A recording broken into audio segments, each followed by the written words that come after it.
वसमत येथील स्वातंत्र्य सेनानी गंगाप्रसाद अग्रवाल शासकीय औद्योगिक प्रशिक्षण संस्था वसमत या ठिकाणी पंडित दीनदयाल उपाध्याय रोजगार मेळावा घेण्यात आला। कौशल्य रोजगार उद्योजकता आणि नाविन्यता विभाग, जिल्हा कौशल्य विकास रोजगार आणि उद्योजकता मार्गदर्शन केंद्र, model career centre, NCS Hingoli आणि स्वातंत्र्य सेनानी गंगाप्रसाद अग्रवाल शासकीय औद्योगिक प्रशिक्षण संस्था वसमत यांच्या संयुक्त विद्यमाने हा रोजगार मेळावा अतिशय आनंदामध्ये आणि उत्साहात पार पडला। कौशल्य रोजगार उद्योजकता आणि नाविन्यता विभागामार्फत पंडित दीनदयाल उपाध्याय महारोजगार मेळावा जिल्ह्यातील पात्र आणि इच्छुक सुशिक्षित बेरोजगार उमेदवारांना रोजगाराच्या संधी उपलब्ध करून देण्याच्या दृष्टीने आयोजित करण्यात आला होता। सदर रोजगार मेळाव्यामध्ये महाराष्ट्रातील नामांकित उद्योजकांकडून मुलाखती आणि तत्सम प्रक्रियाद्वारे उमेदवारांची रोजगाराकरिता निवड करण्यात आली आहे। नामांकित कंपन्यांमध्ये श्री शिवेश्वर नागरी सहकारी बँक लिमिटेड वसमत, संत नामदेव नागरी सहकारी पतसंस्था मर्यादित Hingoli, doctor Jayprakash Mundada urban cooperative bank of Jawala Bazar यासहित अनेक कंपन्यांनी या ठिकाणी स्टॉल्स लावल्याचे दिसून आले।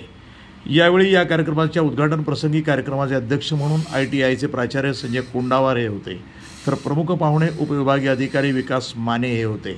त्याप्रमाणे RN कोल्हे सहाय्यक आयुक्त कौशल्य विकास रोजगार आणि उद्योजकता आणि नाविन्यता विभाग यांची उपस्थिती होती। त्याप्रमाणे ITIचे शिक्षक झाड सर, त्याप्रमाणे सर्व कर्मचारी आणि विद्यार्थी मोठ्या संख्येने उपस्थित असल्याचं दिसून आलं। आज दिनांक 15 फेब्रुवारी 2025 रोजी स्वातंत्र्य सेनानी गंगाप्रसाद अग्रवाल शासकीय औद्योगिक प्रशिक्षण संस्था वसमत येथे आपला पंडित दीनदयाल उपाध्याय रोजगार मेळाव्याचे आयोजन करण्यात आलेले आहे। तर यामध्ये आपल्याला स्थानिक एम्प्लॉयर, स्थानिक आस्थापना सोबतच पुणे आणि नांदेड येथील आस्थापना सुद्धा सहभाग नोंदविलेला आहे। इथे 12 आस्थापना आहेत आणि त्यांच्या 350च्या वर इथे व्हॅकन्सी किंवा रिक्त पदे आज आपल्याला इथे उपलब्ध आहेत। याच्यामध्ये प्रामुख्याने स्थानिक स्तरावर जे आपण रोजगाराचा जो उद्देश आहे त्याच्यामध्ये 10वी-12वी पासून ते ITI आणि डिप्लोमा पदवीधर असे वेगवेगळे अभ्यासक्रम शैक्षणिक पात्रतेचे 18 ते 35 वयोगटातील उमेदवारांची इथं आवश्यकता आहे। तर स्थानिक जे आपल्याला इथं उद्योजक किंवा आस्थापना उपलब्ध झालेल्या आहेत त्यामध्ये प्रामुख्याने श्री शिवेश्वर नागरी सहकारी बँक लिमिटेड वसमतनगर, श्री नामदेव नागरी सहकारी पतसंस्था Hingoli, doctor Jayprakash Mundada urban cooperative bank Jawala Bazar, तसेच हिंगोली येथील जया हुंदाई इथे सेल्स एक्झिक्युटिव्ह अकाउंटंट असे वेगवेगळी पद आणि हिंगोली येथील Sapio analytics nodal agency, Bharat finance, SBI life insurance आणि भारतीय जीवन निगम असे स्थानिक स्तरावर स्थानिक रोजगाराच्या दृष्टीने आपल्याला उद्योजक इथे आज उपस्थित झालेले आहेत।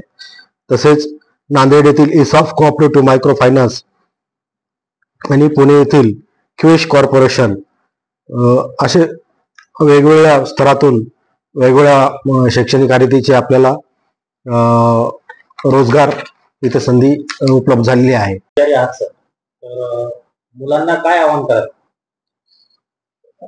मुलांना आव्हान हेच करायचंय आज किंवा अशा प्रकारचे जे रोजगार मेळावे आयोजित करण्यात येतात ITI तर्फे किंवा कौशल्य विकास विभागातर्फे, हिंगोली विभागातर्फे, या रोजगार मेळाव्यामध्ये आवर्जून उपस्थिती लावावे आणि आपला जो आपल्याकडे असलेला कौशल्य किंवा आपण जे आत्मसात केलेले कौशल्य ITI पास असो किंवा 12वी पास असो, डिग्री झालेली असेल किंवा डिप्लोमा झालेला असेल, या कौशल्याचा उपयोग आपल्या नोकरीसाठी करून घेण्यासाठी हा जो प्लॅटफॉर्म उपलब्ध झालेला आहे।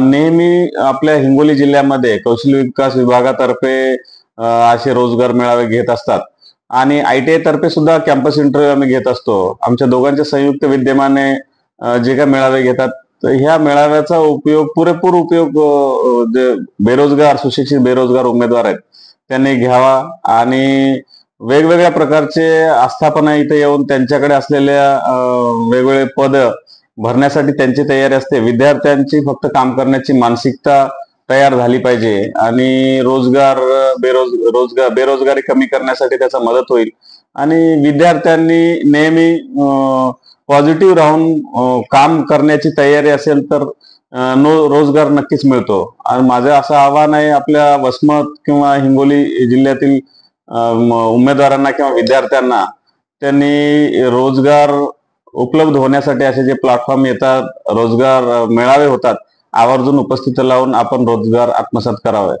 प्रतिनिधी नंदू परदेशी, वसमत, हिंगोली, NTV न्यूज मराठी.